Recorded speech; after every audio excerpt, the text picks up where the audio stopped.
থাকবেন, খুব সতর্ক থাকবেন। সেটা হলো কি, সাইয়েদনা আবু বকর সিদ্দিক রাদিয়াল্লাহু আনহু রাসূলের সাহাবী, হাদিসে উল্লেখ আছে আবু বকর সিদ্দিকের নেক আমল আর সমস্ত উম্মতের নেক আমল যদি এক পাল্লায় দেওয়া হয়, তো আবু বকর সিদ্দিক রাদিয়াল্লাহু আনহু নেক আমলের পাল্লা অনেক ভারী হবে। সুবহানাল্লাহ।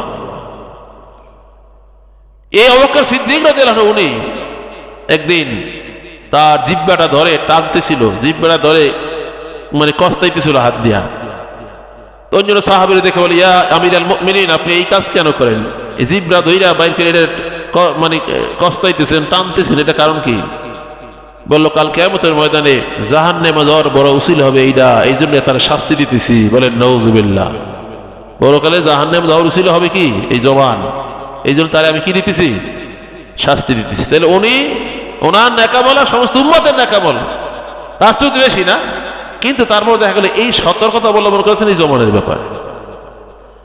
এই জন্য বিশেষ করে যে আল্লাহ তাআলা কোরআনে পাকে বলেন, ওয়ালা ইয়াতাবাদুকুম বাদান ইউহিব্বু আহাদুকুম আইয়াকুলা লাহমা আখিহি মাইতা। তোমরা পরস্পর একে অপরের দোস্তির পিছনে বলিও না, কারণ তুমি কি তোমার আপন মৃত ভাইয়ের গোশত ভক্ষণ করা পছন্দ করিবে? কখনো পছন্দ করিবে না। তুমি জানো আপন মৃত ভাইয়ের গোশত যেমন তুমি পছন্দ করো না, অপছন্দ করো, ঠিক তোমরা এক ভাইয়ের দোষ আর এক ভাইয়ের কাছে তোমরা এগুলি বলা বলি করিও না। হুকুমটা কার? সূরা হুজুরাতের আয়াত, যে জবানকে সংযত রাখার ব্যাপার, যে জিহ্বার ব্যবহার। জিহ্বা কিন্তু একটা আল্লাহর সৃষ্টি একটা বস্তু না, যেমন আমাদের হাত, পা, চক্ষু, কর্ণ, অঙ্গ প্রত্যঙ্গ, আর এই মুখের ভিতরে আছে কি? জিহ্বা বা জবান। এটা একটা পবিত্র জিনিস। যার জিহ্বা নাই সে কথা বলতে পারে? শুধু জিহ্বাই না, ওই যে ভিতরে একটা ছোট্ট জিহ্বা আছে, যাকে আলা জিহ্বা বলে না, ওইটাই যার মানে কি হয়তো একটু ছোট, সেই তো কি তার মুখ দিয়ে কথা কি হয় না? বের হয় না। আর যার জিহ্বা মানে কি না থাকবে, সে তো কিছুই দিয়ে সে কিছু কথা বলতে পারবে না। তা আমরা দুনিয়াতে যত কিছু আমরা ভাব প্রকাশ করি, আমরা একে অপরের আদান প্রদান করি, যা কিছু কথাবার্তা বলি, সেটা কি দ্বারা? এই জবান দ্বারা, জিহ্বা দ্বারা। এই জিহ্বার আল্লাহ রাব্বুল আলামিন এটার ভিতরে হাড্ডি, এটা গোশত, এটা হাড্ডি আছে না নাই?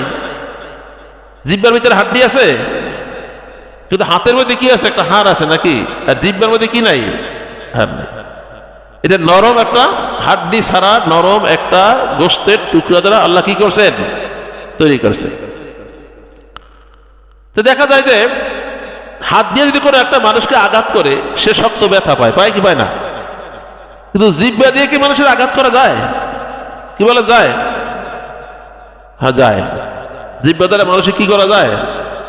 যেমন এক কবি বলেছেন, জারাহাতুল লিসানি লাহা ইয়ালতিমু ওয়ালা ইয়ালতিমু মা জারাহাতাল লিসানু।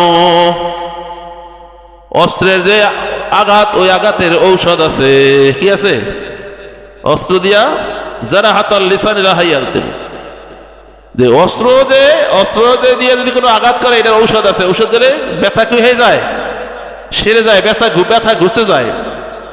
ওলা ইয়ালতু মা জারাহাতাল লিসান, কিন্তু জিহ্বা যে একটা অস্ত্র, এটার ব্যথার কোনো ঔষধ নাই। কি ঠিক কিনা বলেন? তা জিহ্বা দিয়ে কি আসলে কি করা যায়? আঘাত করা যায়? কি বলে যায়? যায়। অনেক সময় দেখা যায় অনেক ছেলে পেলে বাপ মার সাথে খারাপ ব্যবহার করে, খারাপ ব্যবহার করলে শাসনও করতে পারে না, তখন ওই খারাপ ব্যবহার করে শাসন করতে পারে না, কিছু বলতেও পারে না, তখন মনে অনেক কষ্ট পায়। কি পায়? কষ্ট। যখন কষ্ট পায় তখন ওই ছেলে মেয়ের প্রতি ওই বাবা মার মনের কষ্ট থাকে। এমনকি অনেকে বলে, আমি যদি মারা যাই, তাহলে আমাকে যে কথা বলছে, আমার জানাজা, আমার দাফনেও যেন না আসে। এ কথা বলে না? বলে না। কিন্তু এখন এই যে আঘাতটা করছে, কি অস্ত্র দিয়া, লাঠি দিয়া, চাকু দিয়া, ছুরি দিয়া, না জিহ্বা দিয়া? কি দিয়া? তাই এটা কত বড় মানে কষ্ট দেয়। আমি যদি মরেও যাই, তাহলে ও যেন আমার জানাজায় যেন কি না আসে, এবং আমার যেন মাটিও যেন না দেয়। তো এরকম অনেকে বলে কি বলে না? আবার বলে যে ও আমার যেই কথা বলছে, যেই কষ্ট দিছে, রোজ কিয়ামত পর্যন্ত আমি আর দাবি ছাড়বো না। এরা বলে কি বলে না? কিন্তু আর এক লোক করছে কি, এটা চাকু দিয়ে, ছুরি দিয়ে তার হাতে একটা কোপ দিছে, বা এটা হাতটা কাইটে গেছে, কিছুদিন ব্যথা ছিল, ঔষধ দিছে, বা মানে প্লাস্টার করছে, ব্যান্ডেজ করছে, ভালো হয়ে গেছে, দাগ আছে কিন্তু ব্যথাটা টিপ দিলে কিছু নাই, এরকম হয় না? কিন্তু ওই যে ওলা ইয়ালতিমু মা জারাহাতাল লিসানু, জিহ্বা দিয়ে এমন এক কথা বলছে, মানে কি ওই কথার যে কষ্ট, ওই কষ্ট কোনোদিন কোনো ঔষধে কি ওঠে না, এর ঔষধ কি নাইও। ঔষধ একটাই আছে, সেটা হলো কি, যে যাকে বলে তাকে বলে যে ভাই তোমাকে আমি যে কথাটা বলছি তুমি মনে অবশ্যই কষ্ট পেয়েছো, বা কষ্ট পেলে তুমি আমাকে মাফ করে দাও। সুবহানাল্লাহ।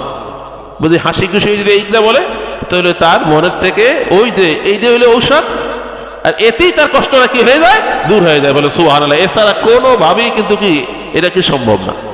হ্যাঁ ঠিক আছে, হতে পারে আমরা অনেক সময় অনেকের অনেক কথাবার্তা বলি, কিন্তু বললো ওরা আবার যদি বুঝে যে না আমার এই কথাটা হয়তো উনি মনে যে কষ্ট পাই থাকে, তাহলে সাথে সাথে সেটা কি করতে হবে, তার কাছে কি করতে হবে, মাফ চাইতে হবে, বলতে হবে যে আমার ভুল হয়েছে, তুমি আমাকে ক্ষমা করে দাও, মাফ করে দাও।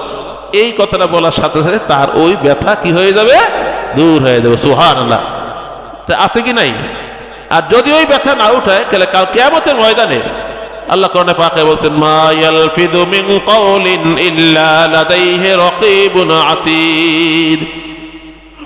বান্দা তোমার জবান থেকে যখন এই কথাটা বের হয়ে যায়, সঙ্গে সঙ্গে কিরামান কাতিবিন, সংরক্ষণকারী দুই ফেরেশতা সেটা সংরক্ষণ করে রাখে। সুবহানাল্লাহ। কিয়ামতের ময়দানে ওই রেকর্ড ছেড়ে দেওয়া হবে, আর বলবে আল্লাহ উমুকে আমাকে কথার মাধ্যমে, জবানের মাধ্যমে আমাকে এই কষ্ট দিয়েছে, আল্লাহ আমি এই কষ্ট নিয়ে দুনিয়া থেকে আসছি, সে এর মানে কি আমার কাছে ক্ষমা চায় না, মাফ চায় নাই। তখন আল্লাহ রাব্বুল আলামিন বলবে যে তুমি যে মুখের এই কষ্ট দিয়েছো, কাজে সে তো তোমার এই দাবি ছাড়ে নাই। তখন ওই সময় হাসরের ময়দানে এই কোনো আদান প্রদান কোনো বিষয় থাকবে না। তখন তারা নেকি দিতে হবে। কি দিতে হবে? কি দিতে হবে? নেকি দিতে হবে, যে তোমার নেকগুলি তারা দিয়ে দাও। যে কষ্ট দিয়েছে তার তো কিন্তু নেকি আছে, নামাজ পড়ছে, রোজা রাখছে, হজ যাকাত। মানুষ নেক কাজে করে না এমন তো কোনো লোক নাই, কিছু না কিছু তো করে। তখন ওই নেকি দিবে, তো নেকি দিতে দিতে দেখা গেল যে ওই নেকিগুলি শেষ হয়ে যাবে। অনেক লোকের সাথে খারাপ ব্যবহার করেছে, অনেক কিছু ই হয়েছে, যেগুলি নেকিদের পর নিজের আমল নামে তখন আর নেক থাকবে না। নিজের পাপ আর নিজের আর কি যে অন্যের যে পাপ এগুলি আসবে, তখন এই পাপের জর্জরি দিয়ে তখন সে জাহান্নামে যায়। বলে নাউযুবিল্লাহ। এই জন্য সাবধান। কোরআনে পাকে বহু জায়গায় এই জিহ্বার ব্যবহার সম্পর্কে উল্লেখ আছে, যে এটাকে কিভাবে আমরা ব্যবহার করব। আল্লাহ রাব্বুল আলামিন হাড্ডি ছাড়া নরম বস্তু দিয়ে জিহ্বাটা তৈরি করেছেন, এই কারণে যেন এই জিহ্বা যেরকম নরম, এই জিহ্বা দ্বারা যেন মোলায়েম ভাষায়, নম্র ভাষায় কথা বলা হয়। সুবহানাল্লাহ। জিহ্বা একটা কঠিন বিপদের মধ্যে থাকে। দেখেন দাঁতের ফাঁকের ভিতরে একটু ময়লা ঢুকছে, জিহ্বাটা কিন্তু সুইয়ের কাজ করে। কি কাজ করে? কি সুইয়ের কাজ করে না? কিন্তু জিহ্বাটা আসলে সুই, এটা তো সুইয়ের মতো চোখা না।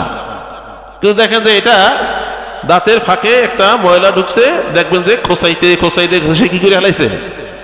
তাহলে বোঝা গেল এটা যদিও সুই না, এর ভিতরে কোনো হাড্ডি নাই, কিন্তু এটা সুই যেমন লোহা দিয়া বা তামা দিয়ে তৈরি হয়, এই সুইয়ের কাজটা কিন্তু কি করে। আর যত মধ্যে এটা না করে তত মধ্যে শান্তি কি লাগে না। তো যদি তার ভিতরে কি নাই, হাড্ডি নাই, কিন্তু আবার হাড্ডির আলা বস্তু দিয়ে যেই কাজ করা যায় ওটা দিয়ে তাই কাজ করা যায়। আবার দেখা যায় যে জিহ্বা এই যে নরম একটা বস্তু, লা ইলাহা ইল্লাল্লাহ, লা ইলাহা ইল্লাল্লাহ, কি দিয়ে বলে? কি দিয়ে বলে? আমার মনে করেন একটা গালি দেয় কি দিয়া, বকা দেয় কি দিয়া, খারাপ কথা বলে কি দিয়া, তাও তো কি দিয়া না। কিন্তু অথচ দেখা যায় যে এটা ভালো কাজে ব্যবহার করা যায়, মন্দ কাজেও কি ব্যবহার করা যায়। সূরা, কেলাত, কোরআন তেলাওয়াত, জিকির, আজকার, দোয়া, দুরূদ, ভালো কথা, ভালো উপদেশ, সৎ উপদেশ সবই জিহ্বা দিয়ে হয়। কিন্তু এই জিহ্বাটাকে আল্লাহ রাব্বুল আলামিন রাখছে, কিন্তু ওকে খুব সেফে রাখছে। কিতাবে বিভিন্ন কাজের মধ্যে বিভিন্ন এই জিহ্বার কথা উল্লেখ আছে। ও যদি মনে করেন এই হাত পায়ের মতো খোলামেলা জায়গায় থাকতো, তাহলে সে অনেক কিছু করে হারাইতো, অনেক কিছু কি সে করতো। এই জন্য তাকে রাখছে একেবারে কি কঠিন বিপদের মধ্যে না। চতুর্দিকে কতগুলি 32টা দাঁত, কি না, এই 32টা দাঁতের ভিতরে কিন্তু তারা সেভ করে রাখছে। কারণ মাঝে মাঝে অনেক সময় দেখা যায় যে সামান্য দাঁতের একটু কামড় লাগে, লাগলে একেবারে কি কঠিন ব্যথা, না রক্ত বেরিয়ে যায় না, খুব কষ্ট লাগে না, লাগে না। কিন্তু হাতের মতো পায়ের মতো বা অন্য অঙ্গ প্রত্যঙ্গের মতো যদি খোলা জায়গায় থাকতো, তাহলে সে হাত পা দিয়া মানুষ যে যে অপকর্ম করত তার সে কঠিন করে বেশি অপকর্ম করত। বললেন সুবহানাল্লাহ। এই জন্য তারা রাখছে কোন জায়গায়?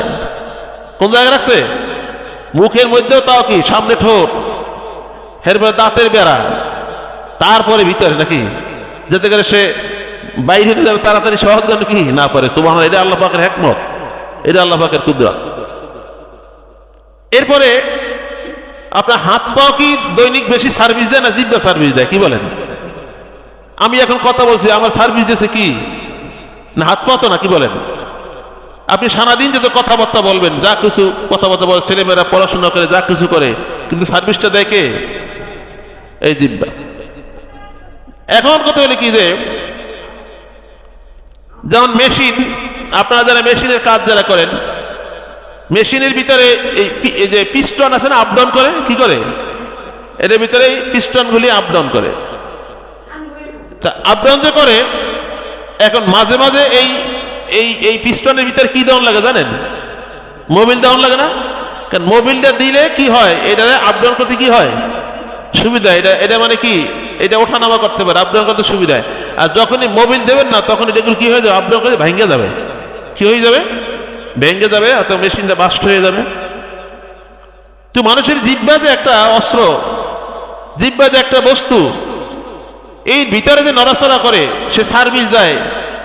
যদি তাকে আল্লাহ মোবিল না দিত, তাহলে এই জিহ্বার খাল বাকল সব উঠে দিত। কি এই মোবিলটা কি জানেন? জিহ্বাটা সবসময় কি থাকে? ভিজা থাকে। কি থাকে? ভিজে থাকে। এই ভিজেই রাখে কে? আল্লাহ পাক কুদরতে। এরা সবসময় এটা পানি দ্বারা ভিজেই রাখে। এই জিহ্বার মানে যে বিভিন্ন দিক আপনার কি উল্লেখ আছে। আমরা দুনিয়াতে যা কিছু বলি, এটা প্রকাশ হয় জিহ্বার মাধ্যমে, কি ঠিক কিনা? তো এখন দেখা যায় এটার অনেক মানে কি জরুরত, অনেক গুরুত্ব, এছাড়া কিছুতেই চলা যায় না। কিন্তু আবার এইটার যে জিহ্বাতে কিছু খারাপ যে দিক আছে, এই খারাপ দিকগুলির কারণে আমরা দেখা যায় মানুষ অনেক গুনাহগার হয়ে পরকালে তারা জাহান্নামে যাবে। বলে নাউজুবিল্লাহ। হাদিস শরীফে উল্লেখ আছে, যে সমস্ত মানুষগুলি জাহান্নামী হবে জিহ্বার অপরাধের কারণে, পুলসিরাত পার হওয়ার সময় এই মানুষগুলি জাহান্নামের ভিতরে পুলসিরাত পার হওয়ার সময় নিচে যাইবে।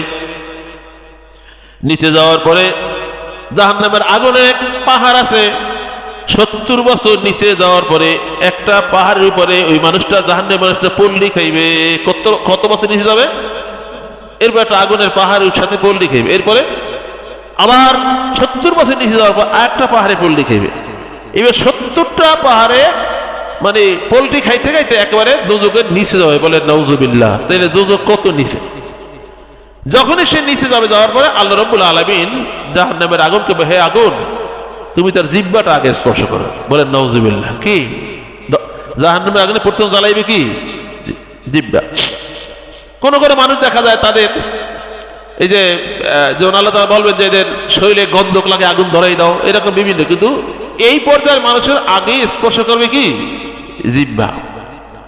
আর ওই সমস্ত মানুষের জিহ্বাটা হাসনের ময়দানে মুখের ভিতর থাকবে না, তাদের জিহ্বাটা মাটিতে হেসে হয়ে থাকবে, পোলের মতো হয়ে যাবে। বলে নাউজুবিল্লাহ।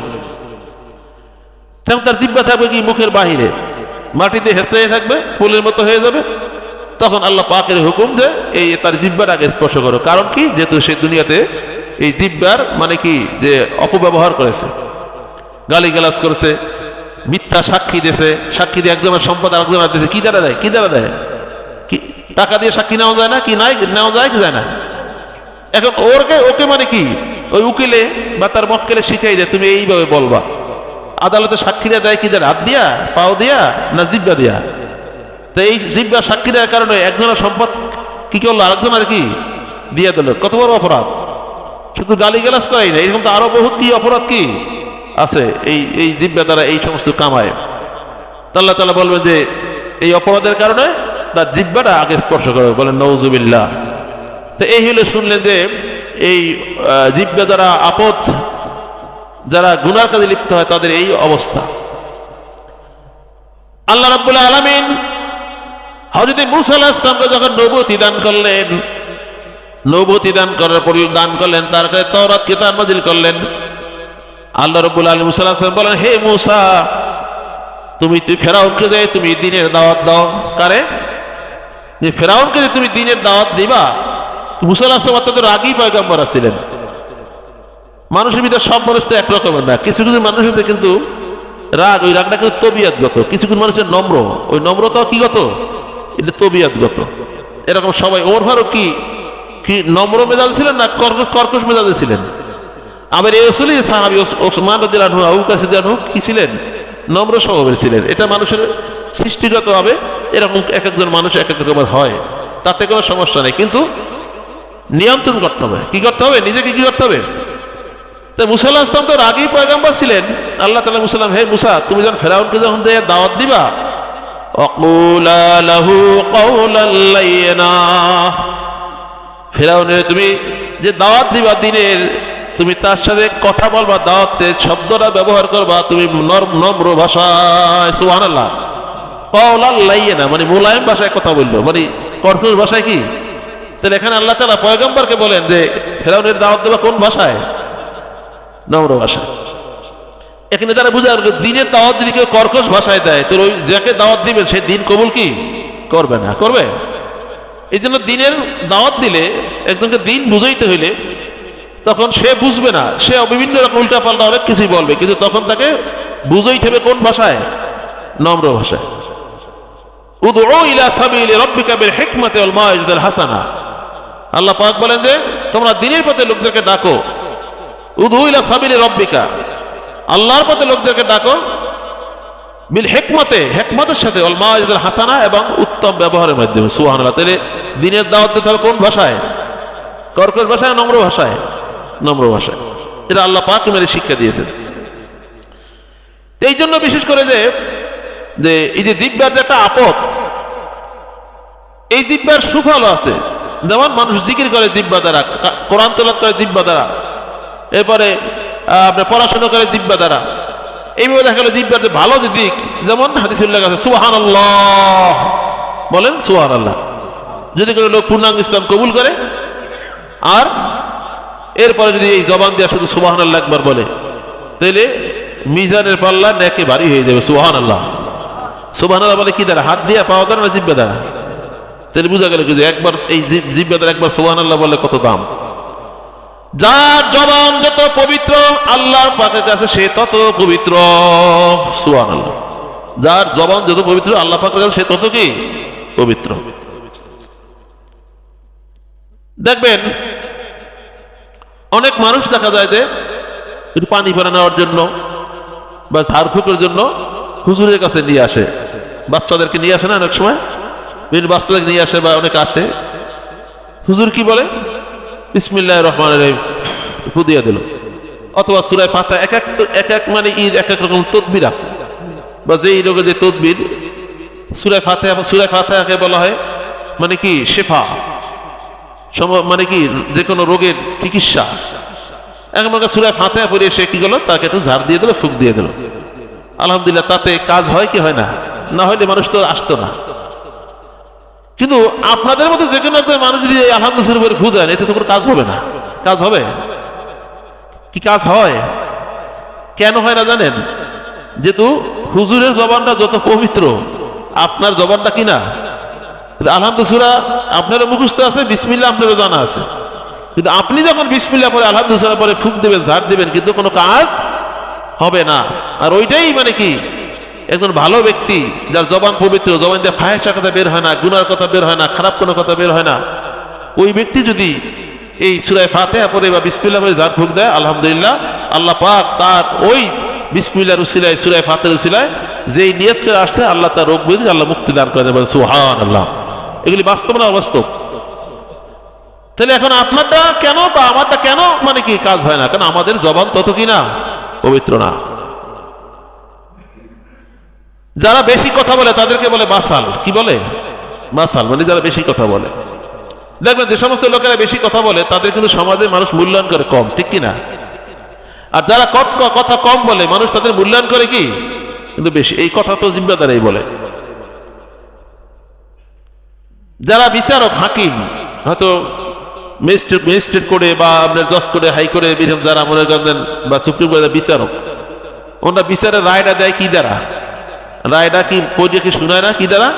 এই জবান দ্বারাই। কিন্তু একটা লোকের একটা কথার মাধ্যমে দেখা যায় যে একটা লোকের তাকে ফাঁসির কাস্টে ঝুলায়। আবার মনে করেন যে একটা লোকের একটা কথার মাধ্যমে আবার একটা লোক দেখা গেল যে সে কি পেয়ে যায়? সে খালাস পেয়ে যায়। তো ওই লোকটা তো কথাটা এই ঘোষণাটা করে কি দ্বারা? জিহ্বা দ্বারা। কিন্তু এখন আপনি আর আমি যদি রাস্তাঘাটে চিল্লাই চিল্লাই উমুকের ফাঁসি, উমুকের ফাঁসি, উমুকের ফাঁসি, ফাঁসি হইবে? কি হবে? আজ যদি উমুকের মুক্তি দাও, উমুকের মুক্তি দিতে মুক্তি কি হবে? কারণ আপনার আমার কথার কি নেই, কোনো কি নেই, দাম নাই। কারণ আমরা কথা বেশি বলি, আর ওরা যেই জায়গায় থাকে ওই জায়গায় থাকা ওরা কথা কি বলে? কম বলে। কারণ ওদের কথায় ফাঁসি হয়, ওদের কথায় কি হয়? মানুষ কি পায়? খালাস পায়, মুক্তি পায়। ওরা কি রাস্তাঘাটে আমাদের মতো এরকম কথাবার্তা বলে না? কম বলে। তাহলে বুঝা গেল যার কথা যত কম তার ওই কথার মূল্য তত কি? ততই বেশি। বাংলা একটা কথা আছে যে হাকিম লড়ে তো হুকুম লড়ে না। না, হাকিম চলে যাবে কিন্তু হুকুমটা কি থাকবে? ঠিক থাকবে। তো মহান হাকিমকে আল্লাহ পাকের এরকম অনেক হুকুম আছে যে আল্লাহ পাকের এই হুকুম মানে কি ও লড়বে না, যে অবস্থায় ওই অবস্থায় থাকবে যদি কি এই হুকুমের আল্লাহর হুকুমের বিপরীত কোনো কিছু কি হয়। এই জন্য হাদিস শরীফে উল্লেখ আছে মান সামাতা নাজা, যে কথা কম বলবে সেই পরকালে তা এই জন্য তার নাজাতের উসিল হয়ে যাবে, বলে সুবহানাল্লাহ। যার কথা যত বেশি হবে তার ভিতরে ভুলও তত কি হবে? বেশি হবে। এই জন্য আমাদের প্রত্যেকেরই এই যে রসনার আপদ, জিহ্বার আপদ বা জিহ্বার ব্যবহার, এই সম্পর্কে আমাদের জানতে হবে। আজকে সকালেও সূরা হুমাযার তাফসীর আলোচনা হয়েছে, তাতে অনেক বিষয় আলোচনা হয়েছে। আল্লাহ রাসূল একখানা হাদিসে এখানে বলছেন যে মাই ইউকমিন লি মা বাইনা লিহিয়াইহি ওয়া মা বাইনা রিজলিহি আদমান লাহু জান্নাহ, যে হেফাজত করবে মা বাইনা লিহিয়াইহি, দুই ঠোঁটের মধ্যে যে জবান জিহ্বাকে সংযত রাখবে, ওমা বাইনা রিজলাইহি, দুই পায়ের মধ্যে লজ্জাস্থানকে যে সংরক্ষণ করবে, আদমান লাহুল জান্নাহ, আমি তার জান্নাতের জামিন হয়ে গেলাম। সুবহানাল্লাহ। কারণ হলো যে এই দুইটা জিনিস দ্বারা গুনাহ কাজে লিপ্ত কি হয়? মানুষ কি হয়? জিনা ব্যভিচারিতে লিপ্ত হয়। আর জবান দ্বারা মানুষের কি? ফাহিশা কথা, বেহুদা কথা, অনাবশ্যক কথা, গীবত, শিকায়েত, তোহমাত, মিথ্যা সাক্ষী, কি বলে না, এই গালি গালাস, এগুলি সবাই কি দ্বারা? এই জিহ্বা দ্বারা। এই জন্য এই দুইটা জিনিস দ্বারা মানুষের পাপের কাজে লিপ্ত কি হয়? বেশি হয়। এই জন্য আল্লাহ রাসূল গুরুত্ব দেওয়ার জন্য বলছেন এই দুইটার থেকে, এই দুইটা জিনিসে তোমার নিরাপদ রাখো। এই দুইটা জিনিসকে যারা সংরক্ষণ করতে পারবে, আমি মুহাম্মদ রাসূল তার বেহেশতের জামিন আমি হয়ে গেলাম, বলে সুবহানাল্লাহ। তাই বলে এটা না যে এই দুইটা নামাজ কালাম পড়া লাগবে তা না, এখানে এই বিষয়টা বুঝাইতে দেয়া। যখন দেখবেন নামাজের মাসটা আলোচনা হলে বুঝায় নামাজই ব্যস্ত, ঠিক কিনা? আবার রোজার মাসটা আলোচনা হয় রোজাই কি ব্যস্ত, কিন্তু আসলে সবগুলি মিলিয়েই হলো কি শরিয়াত।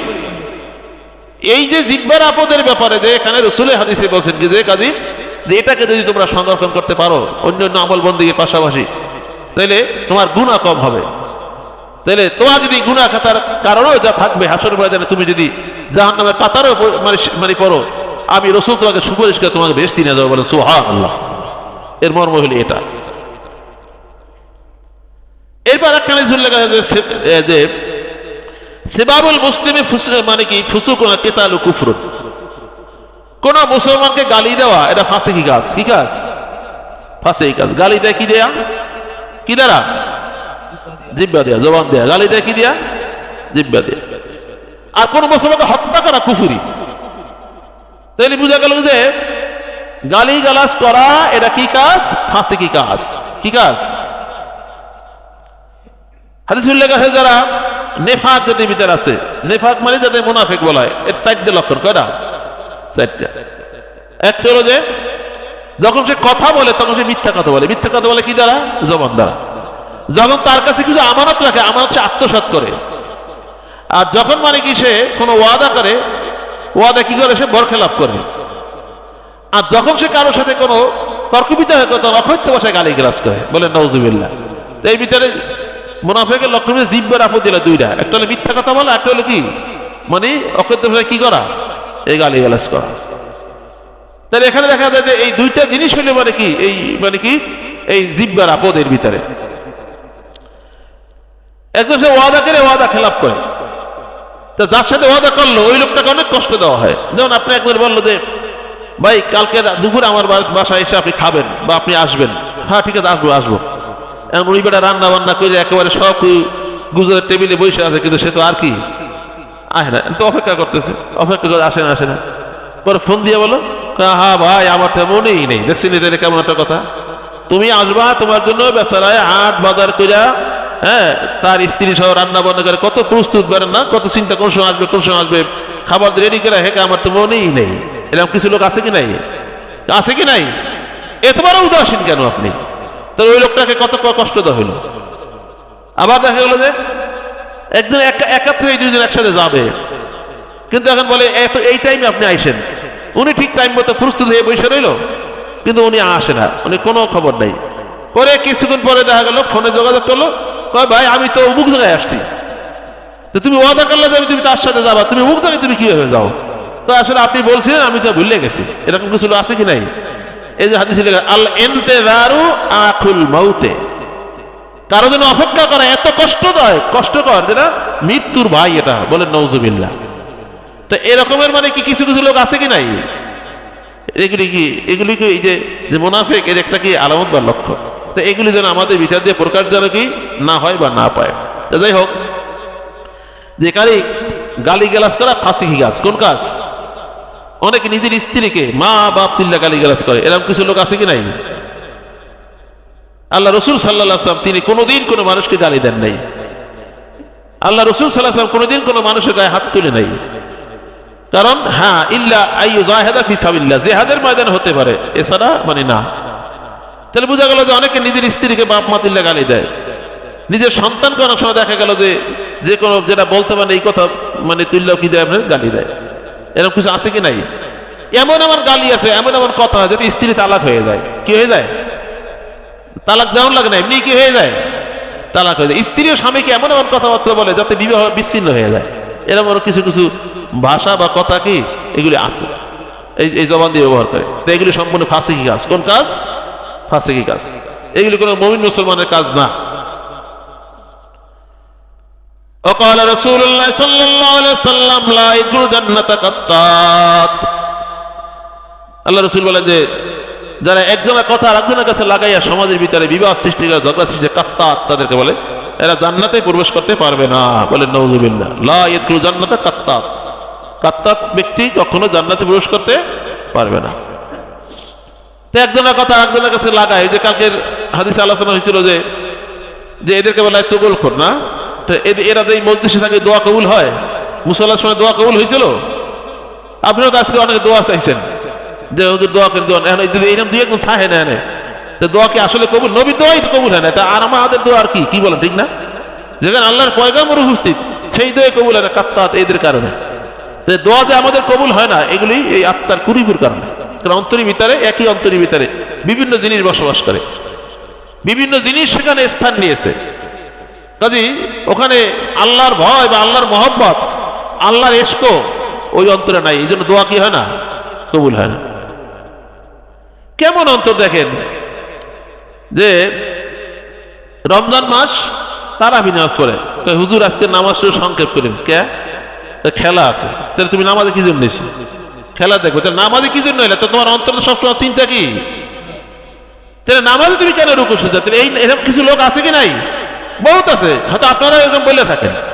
তো এই অন্তরে তো মানে কি, তাহলে আল্লাহর যে ইশক ভালোবাসা সেই নামাজের চিন্তা নাই। আপনি চিন্তা তো কোন সময় কই যাইবেন? ওই খেলতামশা দেখতে যাবেন, কি ঠিক কিনা? তাহলে এই অন্তরে কি দোয়া করলে এই দোয়া কি হবে? এই নামাজ দিয়েই আপনি কি হবে? তাহলে এরকম দেখা যায় যে অনেক আছে একই অন্তরের ভিতরে বিভিন্ন চিন্তা থাকে, বিভিন্ন আশা আকাঙ্ক্ষা থাকে, বিভিন্ন মানে কি দিক চিন্তা থাকে। তাহলে এই অন্তরে কি দোয়া করলে দোয়া কি কবুল হবে? তাই দোয়া কবুল হইতে হলে একমাত্র যে আল্লাহ পাকের ইশক, আল্লাহ পাকের ভালোবাসা, আল্লাহ পাকের মহব্বত, আল্লাহ আমার এই কাজের সম্পন্ন মানে কি সুফল দিতে পারেন, এই চিন্তা এই অন্তরে সবসময় কি রাখতে হবে। তখন এই দোয়া আল্লাহর কাছে কি হবে? কবুল হবে। وقال رسول الله صلى الله عليه وسلم إن الصدق بر وإن البر يهدي إلى الجنة وإن الكذب فجور وإن الفجور يهدي إلى النار। إن الصدق নিশ্চয় সত্য কথা বলা, বিররুন মানে এটা কল্যাণ, সত্য কথা বলা কি সবের কাজ, ভালো কাজ, এটা কল্যাণের কথা। আর ওয়াইনাল বিররা ইয়াহদি ইলাল জান্নাহ, আর যত মানুষ সত্য কথা বলবে এই সত্য কথার কারণে তারা কই যাবে? জান্নাতে যাবে। বলে সুবহানাল্লাহ। তবে এই ক্ষেত্রে বিধান আছে। বিধান কি? যেমন নিচের মনে করেন যে কোনো একটা লোকের জান বাঁচানোর জন্য কোনো কোনো ক্ষেত্রে যদি প্রয়োজন হয় তখন মিথ্যা কথা বলার কি আছে? হুকুম আছে। একটা লোকের দৌড়িয়ে নিয়ে আসতেছে, অন্যায়ভাবে তারে মারবে। লোকটা করলে আপনার ঘরে আপনার কাছে আশ্রয় ছিল, আমার একটা আশ্রয় দেন, আমার উমুকে হত্যা করবে। আপনি তার আশ্রয় দিলেন। ওই লোক এসে বললো যে তোমার বাড়িতে বা তোমার একটা উমুক লোককে দেখছো কি তুমি? বললেন না ভাই আমি তো দেখিনি, আমার চোখে দেখিনি। মিথ্যা কথা বললেন না? এই মিথ্যা কথা বলার কারণে ওই লোকটা কি বাঁচলো? জান বাঁচলো। এরকম কোনো কোনো ক্ষেত্রে এটা আপনার কি এই মিথ্যা বলা জায়েজ আছে। যুদ্ধের ক্ষেত্রে গাজীদের জন্য, দুই দলের ঝগড়া মীমাংসার জন্য, এরপরে স্ত্রীর মন সন্তুষ্ট রাখার জন্য, এইরকম কোনো কোনো ক্ষেত্রে এই মিথ্যা বলার কি আছে? অনুমতি আছে, হাদিস আছে। দুই দলে ঝগড়া লাগবে, কঠিন ঝগড়া, কেউ না কেউ ছাড়ে না, এরকম আছে না? এখন এখানে যদি আপনি একটা মিথ্যা কথা বললে তাদেরকে মীমাংসা করতে পারেন, তাহলে দেখা জিনিসটা মীমাংসা হয়ে যায়। আর যদি ওখানে আপনি কি যদি সত্য কথা বলতে যান তাহলে মীমাংসা কি হয় না? যেমন মনে করেন দুইজনে ঝগড়াঝাটি লাগছেন, আপনি দেখছেন যে আপনি বিচারক, আপনি সালিশ, আপনি বিচারক, আপনি দেখছেন যে না উমুকের ঠিকই এই ক্ষতি করছে বা এই গালি দিছে। আপনি বলেন না তুমি কি বলো, তোমার আমি আসিলাম না, তোমার এত গালি দেয় না সে, তাহলে এই মিশা কথা হয়েছে না? কারণ এই মিশা কথাটা করার কারণে ওই লোকটা রাগটা কি হইলো? কমলো। আর যদি বলেন হ্যাঁ আমি দেখছি তুমি এ কথা বলো না, তাহলে ঝগড়া আরো বাড়ে কি বাড়ে না? তাহলে এই যে মিশা কথা, এটা কি মানুষের ক্ষতির জন্য না উপকারের জন্য? এই রকমের যে কোনো কোনো ঝগড়া মীমাংসার জন্য যে এই কথাটা দ্বারা মানুষের কি হয়? উপকার হয়। এরকম একটা ক্ষেত্রে যদি কেউ মিথ্যা কথা বলে এটা জায়েজ আছে। তাই বলে মিথ্যা কথা বললে একজনের হক আর একজনের দেওয়া এবং একজনের ক্ষতি করা, এই ধরনের মিথ্যা কি হারাম। কাজে এইগুলি মানে কি নিষেধ। এই জন্য যারা এই ধরনের মিথ্যা কথা বলে এটা পাপ। এই ধরনের এই মানে কি এই মিথ্যা, এগুলি মানুষকে জাহান্নামের দিকে নিয়ে যায়। বলে নাউজুবিল্লাহ। মিথ্যা কথা বলে কি দ্বারা? জবান দ্বারা। আর সত্য কথা বলে কি দ্বারা? জবান দ্বারা। ক্বালা রাসূলুল্লাহ সাল্লাল্লাহু আলাইহি ওয়াসাল্লাম আতাদরুনা মাল গীবাত, রাসূল বলেন তোমরা কি জানো গীবাত কি? ক্বালু, সাহাবীরা বলল আল্লাহ রাসূল আলাম, আল্লাহর রাসূলই ভালো জানেন। ক্বালা যিকরুকা আকাকা বিমা ইয়াকরাহু, তোমার ভাইয়ের ব্যাপারে এমন একটা কথা বললা যা সে অপছন্দ করে। কিলা ফারাইতা ইন কানা ফি আখি মা আকুলু, আল্লাহ রাসূল সাহাবীরা বলেন হুজুর আপনি যে বললেন যে তোমার ভাইয়ের ব্যাপারে এমন কথা বললা যে কথাটা বললে সে অসন্তুষ্ট হয়, বেজার হয়, যদি আমার ভাইয়ের ভিতরে সেই দোষটা থাকে, তখন রাসূল বললেন যে ফাঁকা দেখতে বা দোষটা আছে, এইটা যদি তার এইটা যদি পিছনে বললে সে যদি অসন্তুষ্ট হয়, মনে কষ্ট হয়, এইটাই হলো গীবাত। এইটাই কি? তাই গীবাত কি বানাই বলা না দোষ বলা? দোষই আছে, এইটাই পিছনে বলাই কি এটা গীবাত। এরপরে বলে অল্লাম ইয়াকুন ফিহি মা তাকুলু ফাঁকা দেখ মাহাত্তা, আর যদি তার ভিতরে দোষ না থাকে বরং তুমি অতিরিক্ত তার বানাইয়া কথাবার্তা বলে হ্যাঁ করো, এটা হলো বহতান বা তোহমাত, বলে নাউজুবিল্লাহ। এটা গীবাত হচ্ছে আরো শক্ত গুনাহ। তাহলে এখন আমরা কি গীবাত কোন টাকায়, বহতান কোন টাকায় তাও যায় না, দোষটাই পিছনে বলা কি গীবাত। আমার একটা দোষ আছে, আপনি এখানে ধরা পড়ছে আপনাদের সামনে, হয়তো সবাই সামনে বললো, যদি আছে অনেক সময় দেখা গেলে কোনো কোনো দোষ বলে মান সম্মান নষ্ট হয়, তখন তারা কি করতে হয়? কাছে নিয়ে পিছনে নিয়ে কি করতে হয়? চুপে তারা কি করতে হয়? বলতে হয়। তখন এইবার কিন্তু এইটাই যদি আবার আরেকজনের কাছে বলা হয় তখন মানে কি এটা হলো কি গীবাত। বলেন নাউজুবিল্লাহ। মেয়ে লোকদের ভিতরে গীবাত চর্চা বেশি হয়। শতকরা 80% গীবাত চর্চা মেয়ে লোকদের ভিতরে, 20% হয় পুরুষের মধ্যে। কারণ মহিলারা যখনই 2-4-5 জন একসাথে হয় তখন তাদের মুখ দিয়ে কোনো ধর্মীয় কথা, কোনো ভালো কথা তাদের মুখ দিয়ে কি হয় না? বের হয় না। এই ঘরের স্বামী কেমন, ওই ঘরের স্বামী কেমন, ওই ঘরের পোলা কেমন, এই পোলার এই দোষ, পোলার বউর এই দোষ আছে না, উমুকের এই দোষ, উমুকের এই দোষ, এইগুলি চর্চা তাদের ভিতরে কি হয়? বেশি হয়। কি ঠিক কিনা? শতকরা 80% গীবাত চর্চা হয় কারো দ্বারা? মহিলার দ্বারা। আর 20% হয় পুরুষের দ্বারা। কিন্তু এই দোষটাই আপনি পিছনে বললেন, এটাই কি গীবাত। আর হাদিসের লেখা আছে আল গীবাত আশাদ্দু মিনাল জিনা, এই হারাম গীবাত চর্চা করা জিনার চেয়ে মহা অন্যায়, মহা অপরাধ। এর ভিতরে মাসালা আছে, ভাগ আছে। কাহাকেও সমাজে হেও ঘৃণিত করার জন্য গীবাত করা কি হারাম? কারো ক্ষতি হইতে সমাজকে বাঁচানোর জন্য গীবাত করা কি ওয়াজিব? ন্যায় বিচার পাওয়ার জন্য জালেমের গীবাত করা বিচারকের কাছে, অভিভাবকের কাছে কি জায়েজ। এখন কাকে হেও করার জন্য গীবাত বলা হারাম, কিন্তু কারো ক্ষতি হইতে সমাজকে বাঁচানোর জন্য গীবাত বলা কি ওয়াজিব। যেমন আল্লাহ রাসূল সাল্লাল্লাহু আলাইহি ওয়াসাল্লাম তিনি ইহুদি নাসারাদের গীবত করছেন, করেন নাই? করছেন না করেন নাই? কোরআন পাকে আল্লাহ বলেন, কুল ইয়া আহলাল কিতাবি লাস্তুম আলা শাইইন হাত্তা তুকিমুত তাওরাত ওয়াল ইনজিল। হে রাসূল আপনি বলেন, হে আহলে কিতাব। তা আহলে কিতাব বলতে কারা? মানে মুসা ঈসাই কি আলেমরা, তাওরাত ইনজিল বলতে আলেমরা। তাদেরকে বলেন কি লাস্তুম আলা শাইইন, তোমরা মিথ্যাবাদী, তোমরা কি? তো ইহুদি নাসারাগো আহলে কিতাব রাসূল কি বলছে? মিথ্যাবাদী বলছে। জিনিসটা স্পষ্ট না অস্পষ্ট? স্পষ্ট করে বলছে তোমরা মিথ্যাবাদী, কারণ হাত্তা তুকিমুত তাওরাত ইনজিল, তোমরা তাওরাত ইনজিলের মাসলা কি করছো? পরিবর্তন করছো। বিশ্বনবীর আগমনের কথা, কোরআন আগমনের কথা কিতাব থেকে তারা পরিবর্তন করছে, এই জন্য তোমরা মিথ্যাবাদী। তো এখন রাসূলুল্লাহ সাল্লাল্লাহু আলাইহি ওয়াসাল্লাম এই ইহুদি নাসারাগো গীবত কি করছে না করে নাই? এই গীবত করা শিখাই দিয়েছে কে? এটা কোরআনের আয়াত কিন্তু, কুল ইয়া আহলাল কিতাবি লাস্তুম আলা শাইইন, হে আহলে কিতাবরা তোমরা মিথ্যাবাদী। তো নাম ধরে বলছে কিনা? কেন তোমরা মিথ্যাবাদী? কেন? তোমরা তাওরাত ইনজিল কিতাবের মাসালা কি করছো? পরিবর্তন করছো, এই জন্য তারা মিথ্যাবাদী। তাহলে বোঝা গেল কি এই জন্য যারা যে মাসালা পরিবর্তন কি আলেম, তাদের গীবত বলা কি ওয়াজিব, তাদের গীবত বলা কি? আমাদের মরহুম মুজাদ্দিদ আজম বরিশালী রহমতুল্লাহ উনি এই ইজাহার ইসলামী কিতাবের ভিতরে কিছু কিছু এই দেশে ওই সময় ধর্মীয় যারা আলেম তাদের দুষ্টুটির নাম ধরে ধরে বলছে না বলে নাই? কি বলছে কি বলে নাই? বলছে না এরা মূলত আমার ওজোর, কারণ এই নাম ধরে ধরে না বললে মানুষ করে কি এই পূর্ণাঙ্গ ইসলাম শিক্ষা থেকে ওদের কাছে গেলে আবার এই পূর্ণাঙ্গ ইসলাম কি খুঁয়ে ফেলায় না? তো ওরা যে সম্পূর্ণ মিথ্যাবাদী, এই জন্য মানে কারো ক্ষতি, এটা সমাজকে বাঁচানোর জন্য, ধর্মকে রক্ষা করার জন্য, ইমানকে রক্ষা করার জন্য এই গীবত বলা কি আছে? অজিব। শয়তানের গীবত বলা অজিব, এটা আপনার এই গীবতের চ্যাপ্টারের ভিতরে উল্লেখ আছে। তাহলে এখন বোঝা গেল গীবত বলা কি সবসময় কি হারাম? না, যেখানে বলার সেখানে আমরা বলবো, যেখানে নিষেধ সেখানে আমরা কি জিহ্বা উচ্চারণ কি করবো না, তাহলে জিহ্বার আপদ হয়ে যাবে। এরপরে হাদিস শরীফ উল্লেখ আছে এখানে যে অনেক মানুষ দেখা যায় যে ফাসেক লোকের প্রশংসা করে। জানি আমি কয়েকদিন আগে কোন জায়গায় জানি এই যে তালিমে গেছিলাম, সেখানে এই রাজনৈতিক যে কিছু কথা হচ্ছে, রাজনৈতিক কিছু কথা হচ্ছে, এই রাজনৈতিক মঞ্চে যত বক্তব্য হয় এর ভিতরে বেশিরভাগই কি এই কোন একটা মিথ্যা, কোন আছে গীবত, এরকমই এই অমুক দলে এইটা, অমুক দলে এইটা দোষই করছে। কিন্তু এদের এই যে রাজনৈতিক যত রকমের কর্মসূচি আছে এর ভিতরে সম্পূর্ণ কি চর্চা হয়? কি চর্চা হয় বলে না কেন? গীবত চর্চা না কি বলেন? সংসদে হয়, সংসদের বাহির হয়, খালি গীবতই চর্চা হয়, কিন্তু ভালো কোনো মানে কি এই কথা তো কি বলে না। একটা মানে সবে কি খারাপ, কিছু ভালো দিক আছে না?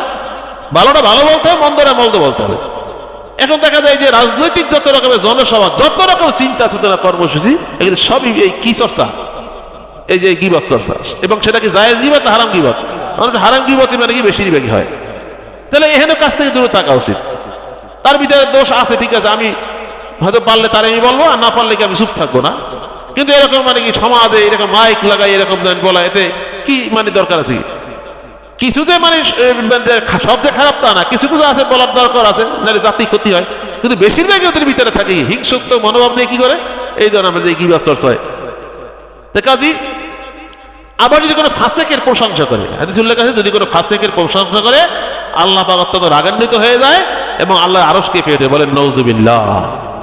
এটা লোক ফাসেক, কিন্তু হ্যাঁ অনেক গুণগান গায়, তার অনেক গুণগান গায়, তার অনেক বড় বানায়, কিন্তু অথচ আল্লাহ পাক এর আরশ কেঁপে ওঠে এবং আল্লাহ পাক অত্যন্ত রাগান্বিত হয়ে যায়। এই যে ফাসেকের প্রশংসাকারী জবাব দিয়া না, ঠিক এইভাবে আরেকখানে হাদিস উল্লেখ আছে যে যদি কোনো ব্যক্তি আপনার যে আগে গুনার কাজ করতো, পাপের কাজ করতো, খারাপ কাজ করতো, লোকটা তওবা করে ভালো হয়ে গেছে, এখন রাস্তাঘাটে কি করে হ্যাঁ বলে এই যে শরীর ভরা, তুই কবে ভালো হইলি? তুই আবার কবে সুখ হইলি? তোর বাপে তোর দাদা চোদ্দ করছি, চুরি করছে, আমরা ধরছি, মানছি, বিচার আচার করছি, তুই তো কত চুরি মেলা করছো, এখন আবার ভালো হয়ে গেছে, কেন সুফি হয়ে গেছে, এরকম বলে না।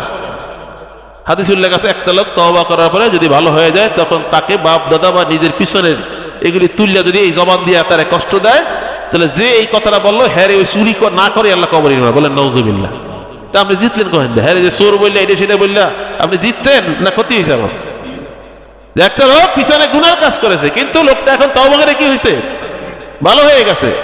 এখন তার প্রশংসা করেন না, আলহামদুলিল্লাহ মাশাআল্লাহ, আল্লাহ তোমাকে মানে কি হেদায়েত দান করেছে, তুমি এর উপরে থাকো, তার জন্য প্রশংসা করতে হবে, তার আল্লাহকে তার দোয়া করতে হবে। কিন্তু বলে এই চোরের পোলা অমুক সমুক তো মানে কত এটা করলি, আমরা তো ধরলাম, মাইর দিয়ে করলাম, বিচার করলাম, এই কথা বললে ওই লোকটার কি মনে কষ্ট লাগে কি লাগে না?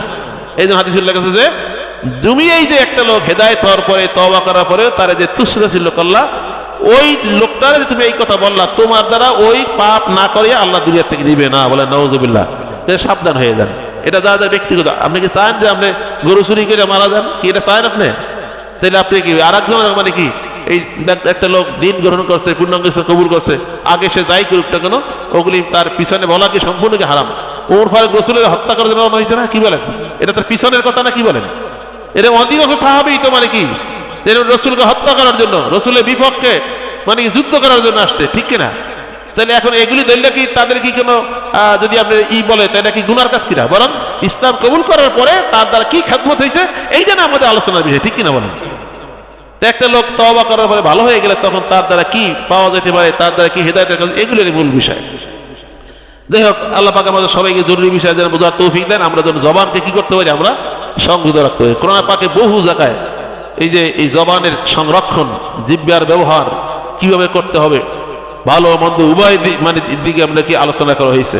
আর আপনারা মোটামুটি এখন এই দিনে গবেষণা করবেন যে আমি জিহ্বার আপনাদের কথা বললাম, এই জিহ্বারা হাড্ডি ছাড়া নরম গোস্ত দ্বারা তৈরি করছেন, যারা নম্রভাবে কথা বলা হয়। কি বলা হয়? খিদমতে মা দরবেদার কোন সুবহাসম তাকে সুবি হাদু আলম নেকুনাম। যে তুই পিতা মাতা, বাবা মা, উস্তাদ মুরব্বী তাদের সাথে এই জিহ্বাটা দ্বারা কি করো, তুমি ভালো কথা বলো। এই জন্য আল্লাহ নরম হাড্ডি ছাড়া গোস্ত দিয়ে কি বানাইছেন যেন এটা যেন কি মুরব্বীদের সামনে, বাপ মার সামনে, উস্তাদের সামনে, হ্যাঁ, যেন নম্র ভাষায় যেন কি কথা যেন কি বলা হয়। বলে সুবহানাল্লাহ। এখন আল্লাহ পাক আমাদের সবাইকে যেন এই জিহ্বাকে যেন আমরা সঠিকভাবে ব্যবহার করতে হবে। নামাজ ফরজ, রোজা রাখা ফরজ, এইভাবে জিহ্বার ব্যবহারের মাস্তা জানাও কি ফরজ না? এটা কি কোনো সময় গীবত হয়ে যায়, কোনো সময় তোহমত হয়ে যায়, কোনো সময় সগলকুরি হয়ে যায়, কোনো সময় এই মানে কিসব হয়ে যায় না? কি বলেন না? এই একই জিহ্বার দ্বারা দেখা গেল কিসব হয়, বগজ হয়, এবার গীবত হয়, সগলকুরি হয়, কি বলেন না? তোহমত হয়, আবার কি যে ভালো হয় না? তাহলে সবই কি দ্বারা? এই জিহ্বা দ্বারা। জিহ্বা দ্বারা, আমার এই জবানটা দ্বারা এই মুহূর্তে একটা কথা এমন বের হইতে পারে এখন যে সারা জীবনে কোনোদিন আমার কথা আপনারা মনে রাখবেন না। বাইরে পারে কি পারে না? কি পারে কি পারে না? কি কত 1 সেকেন্ড হইলি, একটা সেকেন্ড সারা জিন্দেগি যত মানে কি তার সুনাম সুখ্যাতি সব কি হয়ে যাবে, ধ্বংস হয়ে যাবে, বরবাদ হয়ে যাবে, শুধু একটা সেকেন্ডে একটা কথা বাইরে কি, ঠিক কিনা? আবার সারা জীবনে আপনি যত ন্যাক কামাইছে তাও কি দ্বারা? এই জিহ্বা দ্বারা। মনে থাকবে ইনশাআল্লাহ। আল্লাহ পাক আমাদের সবাইকে যেন তৌফিক দান করেন। আমরা সকলে এই জিহ্বার যে সঠিক যে ব্যবহার যেন আমরা করতে পারি, সকল বলুন আমিন। ওয়া আকিরু দাওয়ানা আনিল হামদুলিল্লাহি রাব্বিল আলামিন।